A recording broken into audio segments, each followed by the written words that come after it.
dabaltee argachuu feeta waan addaa yoo isa sarka jiruuf galateeffachuu qabda.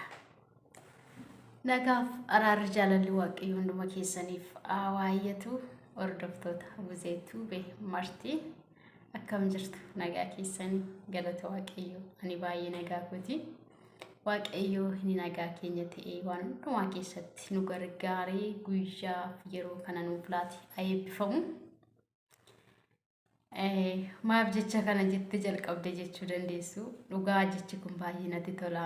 Obboleessa keenya walaleessu maqaa isaa yaadadhu. TikTok irratti yeroo baay'ee argina. Dhuguma namni waan addaa tokko waan caalu tokko argachuudhaaf isa argatee fi isa guyyaa kana ga'eef galateeffachuu qaba. Isa guyyaa boru achan gaasannaa kenni jennee kadhachuu dursa guyyaadhuma har'aa kana ga'u keenyaaf waanuma ammoo farkaa qabnu kanaaf galateeffachuu qabna. Waan biraatti otoo hin ta'in isa nu harka jiruuf galateeffachuu qabna. Jecha baay'ee natti toledha. Kanaafan ittiin jalqabeen isiniin jedha. Waaqayyo isin haa eebbisu. Isinis immoo otoo viidiyoo kuusa kanan dhaggeeffatiin viidiyoo koo darbe sanas dhaggeeffadha. Isiniin jedha achumaan ergaa kooti. Tole waaqayyo bara keessan haa eebbisu. Hordoftoota koo marri subscribe, like, share, comment gocha maatii koo kan taatan hundi keessan eebbifama.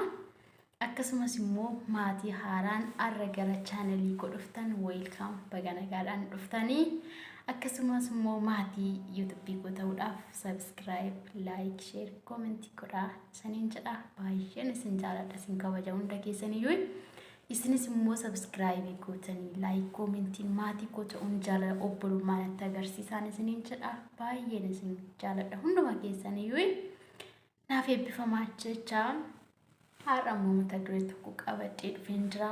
Innis immoo kutaa macaafa qulqulluu keenya keessaa hojii ergamootaa waliin ilaalla. Yaa'u hojii ergamootaa viidiyoo daqiiqaa 10 daqiiqaa gabaabduu kanaatiin ilaalle xumura otoo hin taane qabiyyeedhuma macaafa hojii ergamootaa kana waliin ilaalla jechuudha. Egaa barreessaanii hojii ergamootaa Dr. Luqaas akka ta'e hin beekna. Yeroo darbes dubbadheen ture jechuudha. Namni hin beeknes immoo hin jiru. Akkasuma hojiin ergamootaa kuni boqonnaa 28 qaba. Kakuu haaraa keessatti macaafa seenaa jedhamee waamama hojiin ergamootaa.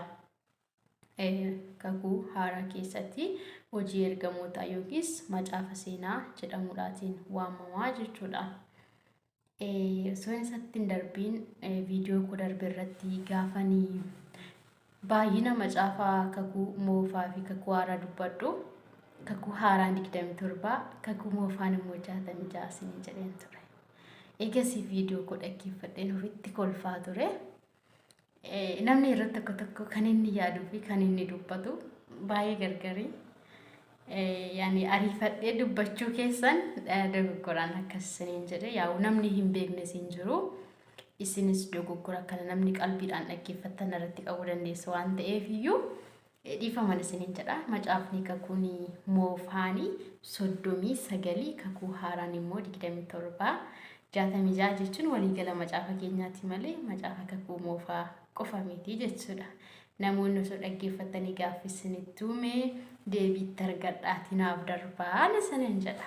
Tole egaa qabiyyee hojii ergamootaa waliin ilaaluudhaaf hojiin ergamootaa yookiis macaafni seenaa kuni kan barreeffame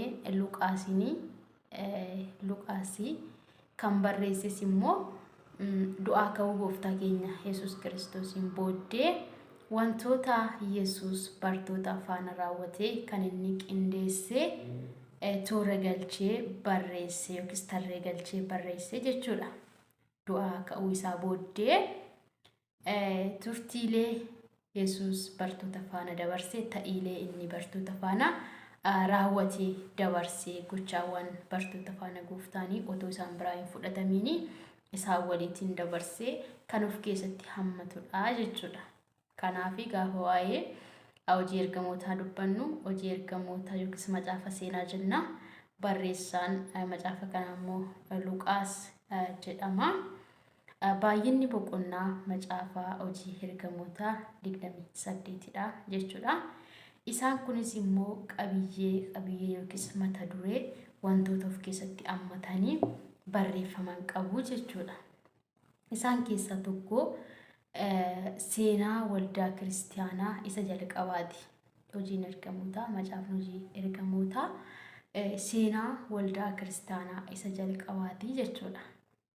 Inni lammaffaan immoo wantoota gooftaa keenya Yesuus Kiristoos bartoota faana raawwate yookiis wantoota bartoota faana gooftaan keenya raawwate hunduma isaa bakka tokkotti kan hammatudha jechuudha.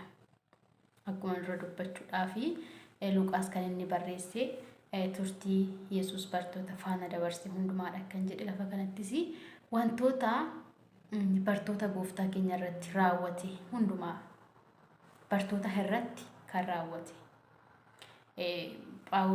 Luqaas kan inni barreesse wantoota Yesuus bartoota faana dabarse hundumaa ta'ee qabiyyeen isaa inni lammaffaan immoo wantoota bartoota gooftaa irratti raawwate hundumaa jechuudha. Kan of keessatti qabatu jechuudha. Akkasumas immoo jalqabamuu waldaa kiristaanaa of keessatti hammatee kan barreeffame jechuudha. Hojiin ergamootaa jalqabamuu waldaa kiristaanaa jalqaba irratti seenaa waldaa kiristaanaa isa jalqabaati jenne.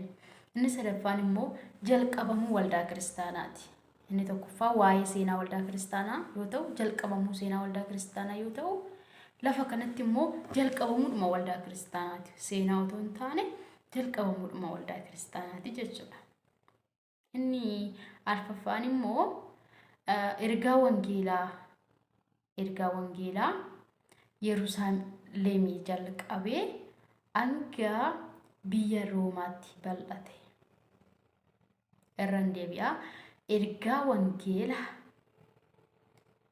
wangeelaa Yerusaalemii jalqabee hanga biyya Roomaatti bal'ate kan of keessatti qabudha hojiin ergamootaa. Kana gaafa jennu Yerusaalemii jalqabee hanga biyya Roomaatti gaafa jennu biyyi Roomaa biyya mootichi Heroodis bulchaa ture sanadha. Innis bara Yesuus dhalachuu Yesuusiif nama hinaaffaa guddaan keessa ture. Yesuusin ajjeesisuudhaaf nama tattaaffii guddaa godhee sababii Yesuusin argee ajjeesuudhaaf illee daa'imoota dhiira waggaa 2 gadii namoota qabsiisee ajjeessaa kan ture mootii Heroodis nama jedhamutu Yerusaalemii fi Roomaa hundumaa yeroo sana bulchaa ture. Kanaafiyyuu hojii ergamootaa keessatti immoo adeemsa keessa wangeelli Yerusaalemii jalqabee gara Roomaatti waan bal'atee fi waan biyya Roomaatti lallabamee fi biyya Roomaa wangeelli waan ga'ee fi akkaataa itti wangeelli biyya kana qabate, akkaataa itti wangeelli biyya Yerusaalemii jalqabeetoo gara biyya Roomaa ga'e kana bal'inaanii kan ibsu macaafaa hojii ergamootaati jechuudha. Akkasumas immoo waa'ee waamamuu Phaawulosii nama amantoota ari'achaa ture, nama amantoota ajjeesaa ture, nama amantaa kana balaaleffachaa ture kuni hojii ergamootaa keessatti akkamitti Waaqayyoon akka waamame, Waaqayyo isa argatee akkamitti akka isa ergate hojii ergamootaa keessatti bal'inaan in argannaa jechuudha. Waaqayyo gosinaa eebbisu. Egaa kanaaf walumaa galatti qabiyyeen macaafa hojii ergamootaa inni tokkoffaan seenaa waldaa kiristaanaa isa jalqabaati. Inni lammaffaan immoo wantoota bartoota gooftaa irratti raawwate kan of keessatti qabate. Akkasumas immoo jalqabamuu waldaa kiristaanaa. Akkasuma immoo ergaa wangeela keenyaa biyya Yerusaalem jalqabee gara biyya Roomaatti bal'atee hundasaa kan nuuf ibsuu fi waa'ee waamamuu Phaawulos bal'inaan ibsa. Keessattuu boqonnaa gara dhumaa naannoo boqonnaa 27-28tti waa'ee Phaawulos bal'inaan haasa'a jechuudha. Kanaaf qabiyyeen hojii macaafa hojii ergamootaa isaan kana fakkaata. Gooftaan sinaa eebbisu. Wantoota ilaalle kana irratti namoonni gaaffii qabdan yoo jiraattan please koomentii jala naaf kaa'aa. Ammaan beekuuf waan nu badhe isiniifan ibsa. gooftaan hunduma keessanaa eebbisuu maatii koo ta'uuf warri haaraan ammallee subscribe like gochuu hin dagatinaa baay'een isin jaalladha isin kabaja eebbifamaa.